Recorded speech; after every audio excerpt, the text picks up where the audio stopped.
نحمده ونصلي على رسوله الكريم اما بعد فاعوذ بالله من الشيطان الرجيم بسم الله الرحمن الرحيم رب اشرح لي صدري ويسر لي امري واحلل عقدة من لساني يفقهوا قولي رب زدنا علما اللهم فقهنا في الدين اللهم انا نسألك علما نافعا وعملا متقبلا ورزقا طيبا اللهم انفعنا بما علمتنا وعلمنا ما ينفعنا وزدنا علما آمين يا رب العالمين اللهم أرنا الحق حقا وارزقنا اتباعه وأرنا الباطل باطلا وارزقنا اجتنابه أفمن يتقي بوجهه سوء العذاب يوم القيامة کیا بھلا وہ جو بچاتا ہے اپنے چہرے کو برے عذاب سے قیامت کے دن. اب آگے یہ بھی دیکھیں، یہ بھی سینٹینس آپ نے دیکھا نا، آگے ایسے ہے کہ یعنی آپ کے لیے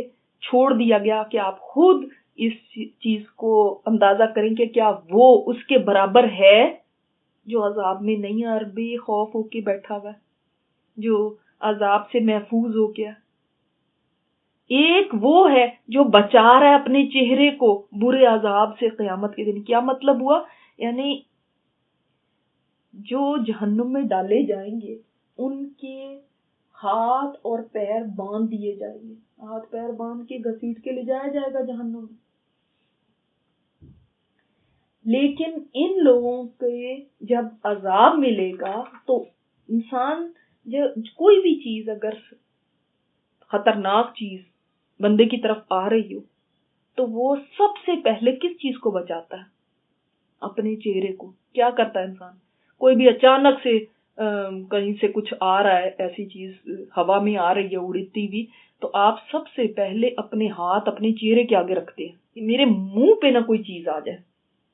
ایسا ہی ہے نا، اگر انسان کو کوئی تھپڑ بھی مارنے لگے تو وہ بچہ بھی نا منہ کو بچاتا ہے کہ میرے منہ پہ نہ لگ جائے. تو یہ دیکھیں کہ یہ آدمی ایسا ہے کہ اس کے ہاتھ پیر بندھے ہوئے، اب اس کا چہرہ ہی ہے. اب یہ اپنے چہرے کے اوپر چہرے کو بچانے کے لیے چہرے کو ہی آگے کر رہا ہے. یہ وہ ہیں جن لوگوں کے دل سخت ہے، انہی کے متعلق پہلی آیتیں آئیں. انہی کو آخرت میں ایسا عذاب ہوگا کیونکہ وہ دنیا میں ہدایت نہیں پائے، ہدایت کے لیے انہوں نے اپنے دلوں کو بند کر دیا تھا، تو آخرت میں ان کے چہرے کو بدترین عذاب دیا جائے گا. پورا جسم بھی عذاب میں ہوگا لیکن خاص طور پہ چہرے کا اس لیے ذکر کیا کہ چہرہ انسان کے لیے نا، اس کا حسن و جمال بھی چہرے میں ہوتا ہے، اس کی شناخت بھی چہرے میں ہوتی ہے، اس کا رنگ روپ بھی چہرے میں ہوتا ہے. وہ سب سے زیادہ اپنے چہرے کی کیئر کرتا ہے اور اس کی جو سینسز ہیں وہ بھی چہرے پہ. لیکن یہاں پہ چہرے پہ ہی عذاب آ رہا ہے اور یہ چہرے کوئی ڈھال بنا رہا ہے، چہرے کوئی آگے کر رہا ہے عذاب سے بچنے کے لیے. استغفر اللہ ربی. اتنا خوفناک وہ عذاب ہوگا کہ انسان اس سے بچنے کے لیے بھی چہرہ ہی آگے کر دے گا. اس کے باوجود عذاب سے بچ نہیں سکے گا. کیا یہ اس کے برابر ہے جو محفوظ ہے، جو اچھے ٹھکانے پہ ہے، جو اچھی جگہ پہ ہے، جو اس عذاب سے محفوظ ہو گیا، جو امن میں ہے؟ وَقِيلَ لِلظَّالِمِينَ، اور کہا جائے گا ظالموں سے، ذُوقُوا مَا كُنتُمْ تَكْسِبُونَ، چکھو جو تھے تم کمائی کرتے. ظالموں کو کہا جائے گا اپنی کمائی کا ہی بدلہ چکھو، یہ تمہاری اپنے ہی کرتوت تھے جس کی وجہ سے تم یہاں پہ پہنچے. کذب الذین من قبلہم، جھٹلایا ان لوگوں نے جو ان سے پہلے تھے. کون؟ کفار مکہ سے پہلے جو لوگ تھے، جو قومیں آئیں، انہوں نے بھی اپنے پیغمبروں کو جھٹلایا تھا. پھر کیا ہوا؟ فَأَتَاهُمُ الْعَذَابُ مِنْ حَيْثُ لَا يَشْعُرُونَ، تو ان کے اوپر عذاب وہاں سے آیا جہاں سے ان کو کانوں کان خبر نہیں تھی، کوئی شعور نہیں تھا. وہ سوچ بھی نہیں سکتے تھے کہ یہ جو بادل کا ٹکڑا آ رہا ہے ہمارے اوپر، وہ خوش ہو رہے تھے کہ جو اتنے عرصے سے بارش نہیں ہوئی، بالکل مطلب خشک سالی ہو گئی ہے. وہ بھاگتے ہوئے گئے کہ بادل کے نیچے ہم کھڑے ہوتے ہیں، لیکن وہ بادل ہی عذاب لے کر آیا تھا. وہ جانتے بھی نہیں تھے کہ کبھی چیخ سے بھی ان کے کلیجے پھٹ جائیں گے اور وہ وہیں کے وہیں رہ جائیں گے. وہ جانتے نہیں تھے کہ کبھی ان کی بستی کو اٹھا کے آسمان تک لے جایا جائے گا اور پھر واپس پھینک دیا جائے گا. وہ تو نارمل دن گزار رہے تھے. وہ تو سوچ رہے تھے کل لوط علیہ السلام کے گھر پہ جا کے ہم نے ریڈ کرنی ہے اور بس ہم مہمانوں کو نکال لیں گے وہاں سے اور ان کے ساتھ وہ برا عمل کریں گے. وہ تو نہیں سوچ سکتے تھے کہ کبھی عذاب آ جانا ہے آج کی صبح. تو اللہ کے عذاب ایسے ہوتے ہیں کہ واقعی انسانوں کو کان بھی خبر نہیں ہوتی، اچانک سے آ کے پکڑ لیتے. فَأَذَاقَهُمُ اللَّهُ الْخِزْيَ فِي الْحَيَاةِ الدُّنْيَا، تو چکھایا ان کو اللہ نے دنیا کی زندگی میں بھی رسوائی. دنیا کی رسوائی بھی اللہ نے دی ان کو، دنیا کی ذلت بھی ان کو دی. کسی کو پتھروں سے اللہ تعالیٰ نے پتھروں کی بارش سے ان کو ہلاک کر دیا، کسی کو ڈبو دیا، کسی کی صورتیں بگاڑ دی. آج تک ان کے قصے لوگ باتیں کرتے ہیں تو کیسے کرتے ہیں کہ کیا وہ لوگ تھے، دیکھو ان کے ساتھ یہ ہوا. یعنی نشان عبرت بن گئے. وہ کوئی نہیں ایسی اپنی کسی جو ایسی برائی کی بات ہوتی ہے یا اس کے ساتھ کچھ برا ہوا ہو، مثال کے طور پہ کوئی کسی کے سامنے سلپ ہی ہو جائے تو اس کو اچھا نہیں لگتا کہ کوئی مجھے دیکھ رہا تھا تو میں اس کے سامنے گر گئی، میں اس کے سامنے پھسل گئی، تو شرم آتی ہے اس بات سے. ان لوگوں کی باتیں دیکھیں، قرآن جب تک قیامت تک پڑھا جاتا رہے گا ان لوگوں کی باتیں دہرائی جاتی رہیں گی، ان لوگوں کے قصے بتائے جاتے رہیں گے. کتنی شرمناک بات ہے ان کے لیے، کتنی ذلت ہے ان کے لیے، ان قوموں کے لیے. تو یہ تو دنیا کا عذاب تھا. وَلَعَذَابُ الْآخِرَةِ اکبر، آخرت کا عذاب تو اس سے بہت زیادہ بڑا ہے. بعض دفعہ دنیا کی چھوٹی چھوٹی مصیبتوں کو بھی انسان، چھوٹی تو خیر چھوٹی ہی ہیں ظاہر ہے، مطلب ہمارے لیے تو بہت بڑی ہوتی ہیں، لیکن کمپیئر کرے آخرت کے ساتھ نا تو بہت چھوٹی ہیں. وہ ہمیں اتنی بڑی لگتی ہیں کہ ہائے میرے ساتھ یہ ہو گیا، ایسا ہو گیا، یہ مسئلہ ہو گیا، یہ مصیبت میرے اوپر آ گئی. لیکن اگر انسان غور کرے نا تو آخرت کا عذاب تو بہت بڑی چیز ہے، بہت تکلیف دہ، بہت باقی رہنے والا، جس کے بعد کوئی کامیابی نہیں ہے. دنیا کی مصیبت کتنی بھی بڑی ہو ٹیمپریری ہوتی ہے. دنیا کی مصیبت کتنی بھی بڑی ہو، اس کا عذاب کتنا بھی بڑا ہو، ایک دن ختم ہو جاتا ہے. اگر ختم نہیں بھی ہوتا تو تب بھی اس کی انٹینسٹی وہ نہیں رہتی، وقت کے ساتھ ساتھ انٹینسٹی ختم ہو جاتی ہے، وہ کم ہو جاتی ہے. جیسے کسی کا کوئی پیارا ترین رشتہ بھی دنیا سے چلا جائے تو شروع میں بہت تکلیف ہوتی ہے، اس کے بعد کیا ہوتا ہے آہستہ آہستہ انسان صبر کر لیتا ہے، اس کو صبر بھی آ جاتا ہے اور اللہ تعالیٰ اس کو ایک واپس نارمل اس کے اندر لے آتا ہے. لیکن آخرت کے عذاب میں کوئی ایسا نہیں ہے کہ کبھی انٹینسٹی کم ہو، وہ بڑھتا ہی جائے گا. لو کانوا یعلمون، کاش کہ وہ یہ بات جان لیں کہ آخرت کا عذاب تو بہت بڑا ہے. اس لیے دنیا کی کوئی مشکل آ جائے انسان اس کو صبر سے سہ لے، لیکن آخرت کے عذاب نہ خریدے اپنے لیے. یہاں سے بچنے کے لیے کہ یہاں پہ بچ جاؤں، اس کی خاطر آخرت کی عذاب کو جھیلنے کی تیاری نہ کرے، نہ اس کے لیے کمپرومائز کرے کہ وہاں پہ کوئی بات نہیں، ہو جائے تو ہو جائے، وہاں پہ تو کچھ بھی ہو جائے گا، وہاں پہ تو پتہ نہیں میں بچ ہی جاؤں گی، یہاں پہ بس نہ مجھے ملے. نہیں، یہاں کے تو بہت کم ہے عذاب. وَلَقَدْ ضَرَبْنَا لِلنَّاسِ فِي هَذَا الْقُرْآنِ مِنْ كُلِّ مَثَلٍ، البتہ تحقیق بیان کی ہم نے لوگوں کے لیے اس قرآن میں ہر قسم کی مثالیں. یعنی کس طرح ہم نے، اللہ تعالیٰ فرماتے ہیں کہ لوگوں کو نہیں سمجھایا.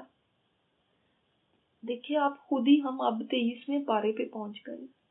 آپ خود سوچیں اللہ تعالیٰ نے ہمیں کیسے کیسے سمجھایا. کبھی غور کرتی ہے؟ کبھی رحمت کی باتیں کر کے، کبھی عذاب کی باتیں کر کے، کبھی قیامت کے دن کی جو ہولناکی ہے اس کے سینز بتا کے، کبھی سور کے پھونکنے کی باتیں بتا کے، کبھی جنت کی اور کبھی جہنم کی بتا کے. کس کس طرح کبھی قوموں کے قصے بتا کے کیسے کیسے نہیں ہمیں سمجھایا، ہر طرح کی مثال سے ہمیں سمجھایا ہے، کیونکہ مثال سے انسان سمجھ سکتا ہے نا باتوں کو. تو کبھی قوموں کی باتیں کی ایسے نہ کرنا، دیکھو اس کے ساتھ ایسا ہوا. کس لیے یہ سارا اتنا اہتمام کرنے کی کیا ضرورت ہے؟ ہمیں بس ایک لائن میں بتا دیا جاتا کہ بھئی ایک جنت اور ایک جہنم ہے، وہاں پہ سن لو، صحیح کام کر کے آؤ گے تو جنت میں جاؤ گے، غلط کر کے آؤ گے تو جہنم میں جاؤ، بس بات ختم ہو.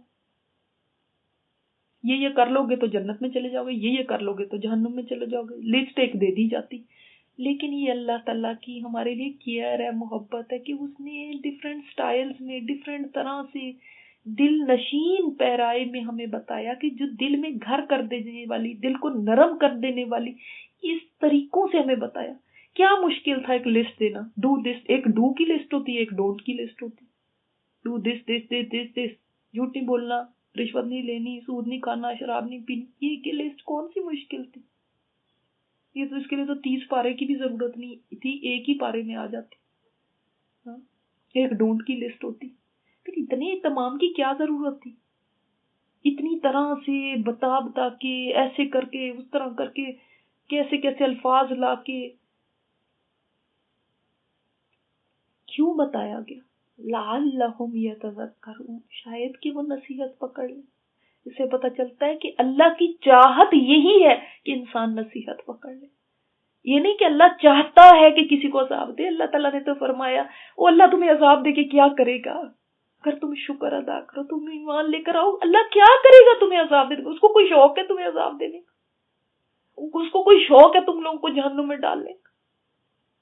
اس کی چاہت کیا ہے؟ لعلہم یتذکرون، اس لیے اس نے اتنا اہتمام فرمایا میرے اور آپ کے لیے کہ ہم بچ جائیں، ہم نصیحت لے لیں، ہم سیدھے ہو جائیں. کیسے کیسے اس نے بیان فرمائی ہمارے لیے یہ آیات.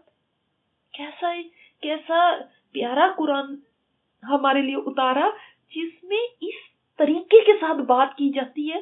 کوئی انسان اس طرح نہیں بات کر سکتا. یہ بہترین درس ہے، کوئی درس نہیں اس کے اوپر دینے کی ضرورت ہے. یہ بہترین درس ہے.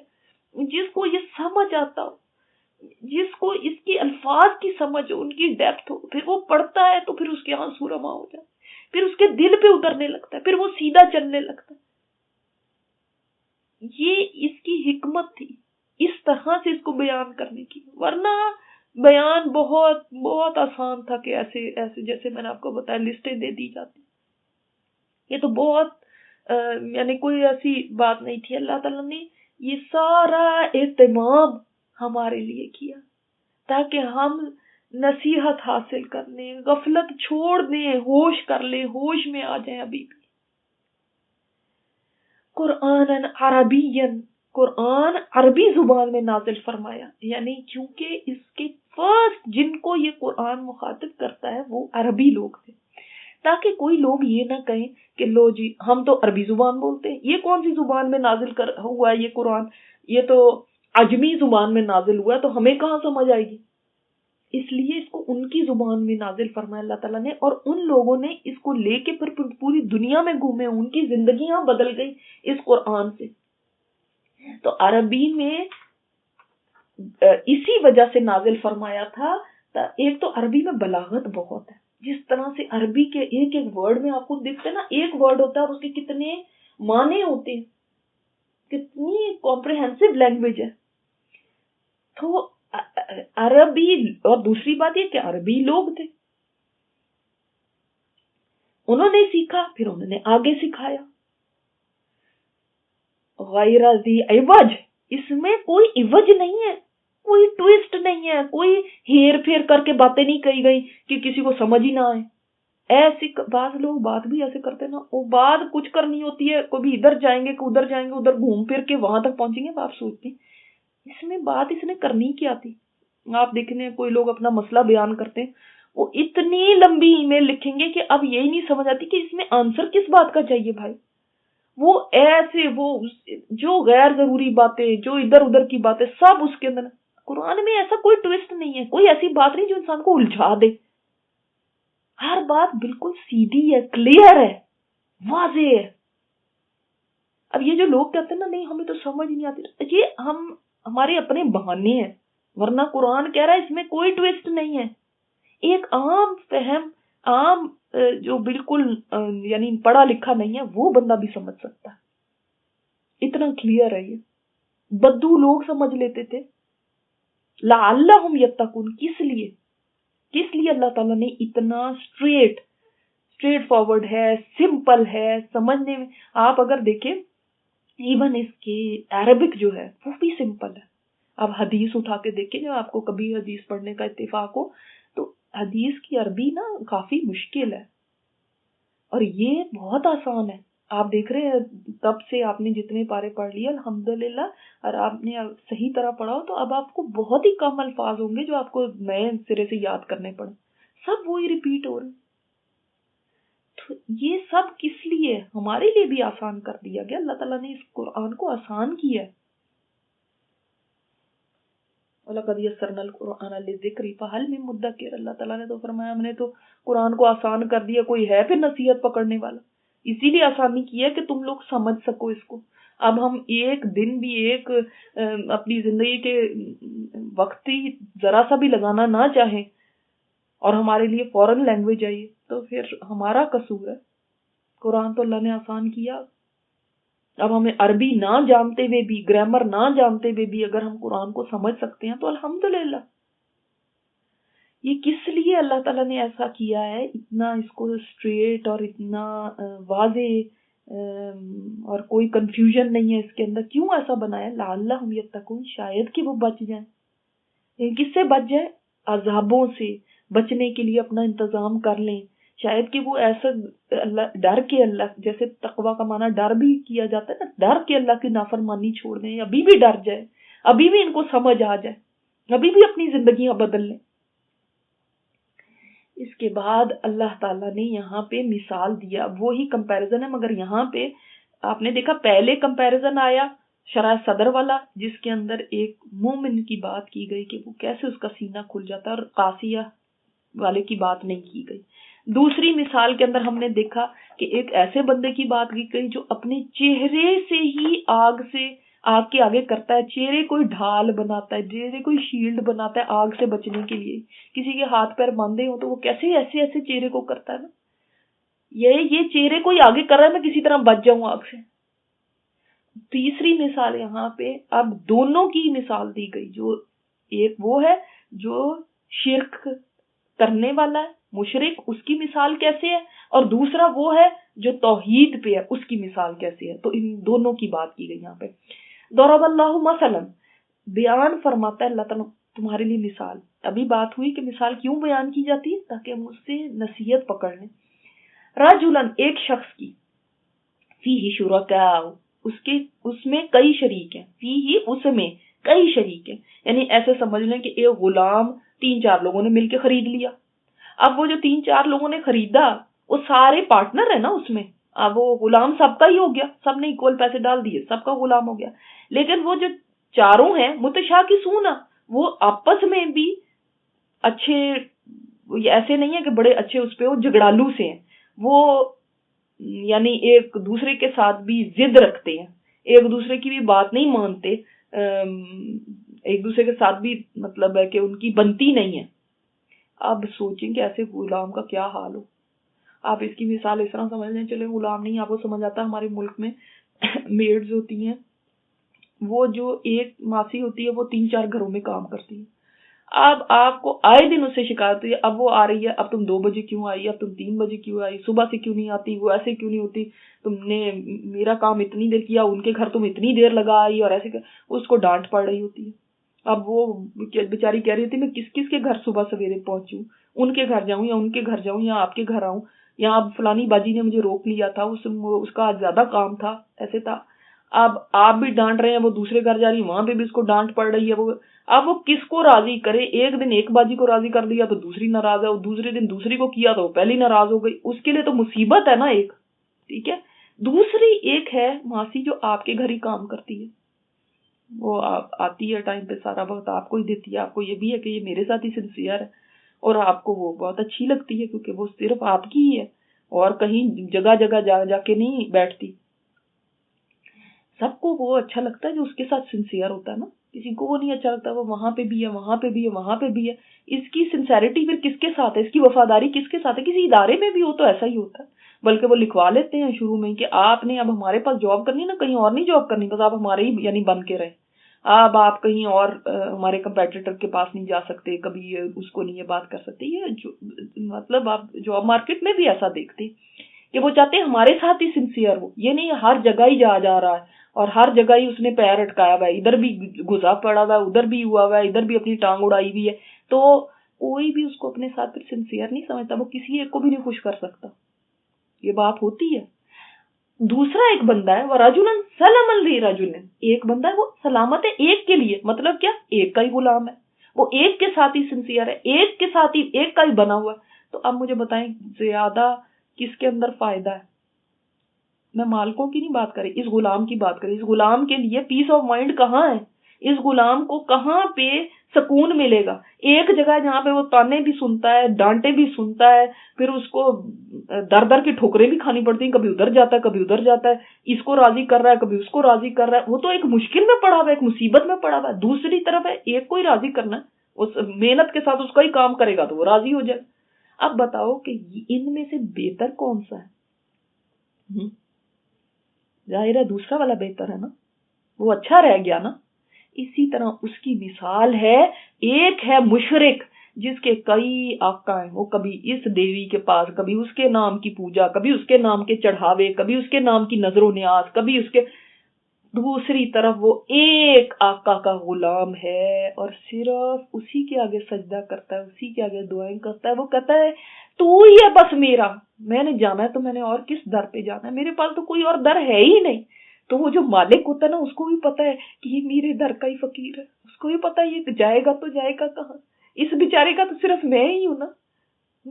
وہ پھر کہتا ہے کہ او اللہ، تیری تو کتنی مخلوق ہے جو تیری عبادت کرتی ہے، یہ تو بہت سارے غلام ہیں، مگر میرا رب تو صرف ایک تو ہی ہے نا، تو نہیں میری سننی اور تو نہیں مجھے اس سے نکالنا.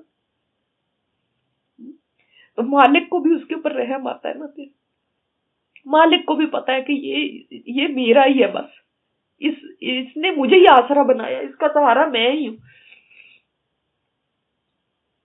تو یہ دو لوگ ہیں. اب آپ دیکھیں ان دونوں میں سے کون اچھا رہ گیا. ایک بیچارے سے کہیں وہ ان کی ایک لکشمی دیوی ہے، ایک ان کی وہ دوسری پتہ نہیں کون کون سی دیوی ہیں، پیسے اس سے لینے ہیں، صحت کسی اور سے لینی ہے، اولاد کے لیے کسی اور کے پاس جانا ہے، اس کے لیے کسی اور نے کدھر کدھر پیسے چڑھاؤں، کدھر کدھر کیا کیا کروں. ہاں تو وہ جو شعر ہے نا، وہ ایک سجدہ جسے تو گراں سمجھتا ہے 1000 سجدوں سے تجھے نجات دیتا ہے آدمی کو نجات، 1000 سجدوں سے دیتا ہے آدمی کو نجات. کے انسان ایک کو اپنا بنا کے اس کے اوپر اپنا بھروسہ کر کے چلے، اسی سے مانگے، اسی کے آگے جھکے، اسی کے آگے فریادیں کرے، اسی کے آگے روئے، اسی کو اپنا سب کچھ سمجھے، وہ تمہیں بچا لے گا ان 1000 سجدوں سے جو تم کبھی ادھر جا رہے ہو، کبھی ادھر جا رہے ہو. کبھی باس کو راضی کرنا ہے، اس کو بھی خدا بنایا ہوا، کبھی لوگوں کو راضی کرنا ہے، وہ بھی خدا ہی ہیں بنے ہوئے ہمارے، کہ یہ بھی راضی رہیں بھائی، کہیں ناراض نہ ہو جائیں، ان سے بھی تو کل کو کام پڑنا ہے. کبھی وہ کسی در پہ جا کے وہاں پہ چادریں چڑھا رہا ہے، کبھی وہ کہیں جا کے دھاگے باندھ رہا ہے، کبھی وہ کسی وہ جو کاہن ہوتے ہیں ان کے پاس جا کے ماتھے ٹیک رہا ہے، کبھی کسی جادوگر کے پاس پہنچا ہوا تعویذ گنڈے کرا رہا ہے. وہ بیچارہ تو پاگل ہی ہوا پڑا. تو اسے وہ توحید والا اچھا نہیں، وہ تو گھر بیٹھے ہی اس کے لیے بس جہاں ہے وہ وہیں اپنے رب کو پکارتا ہے. وہ سمندروں کے بیچ میں ہے، وہ کسی صحرا میں ہے، وہ اپنے گھر میں ہے، وہ کسی جگہ پہ بھی ہے، اس کا رب تو ہر جگہ اس کی سنتا ہے. اس کو نہ کہیں جانے کی ضرورت، نہ در درد کی ٹھوکروں کی ضرورت، نہ اس کو تو اس کو راضی کروں کہ اس کو کروں کہ اس کو کروں، نہ ان چیزوں کی ضرورت. کتنا اچھا رہ جاتا ہے وہ. ہاں تو اللہ تعالیٰ نے اس سے بتایا کہ تم کیوں نہیں اس بات کو سمجھتے کہ تم ایک خدا کو مان کے اپنی جان چھڑاتے ہو ان ساری مصیبتوں سے. یہ تو مصیبت بن گئی کہ اس کو راضی کرو نا.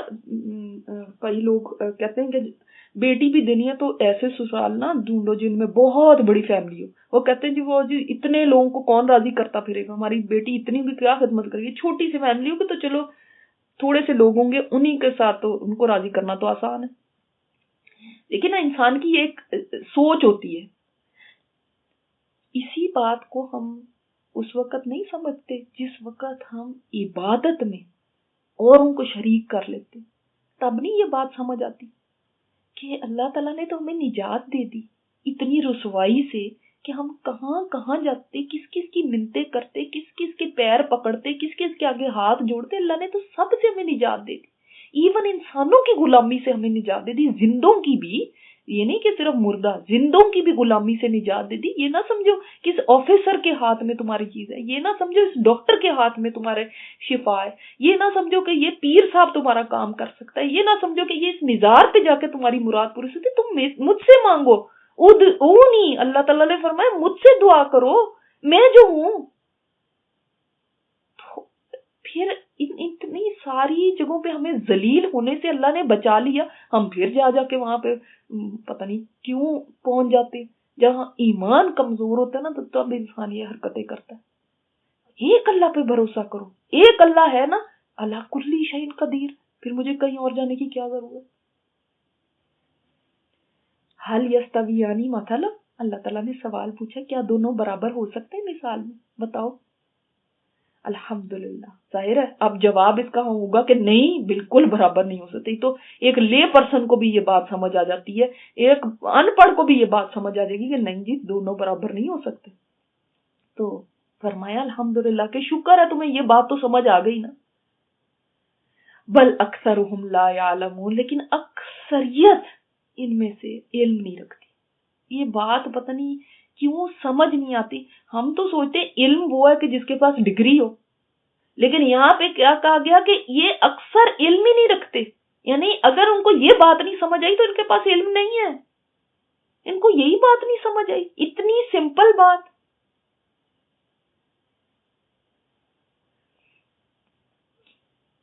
سبحانک اللہم و بحمدک نشہد ان لا الہ الا انت نستغفرک و نتوب الیک.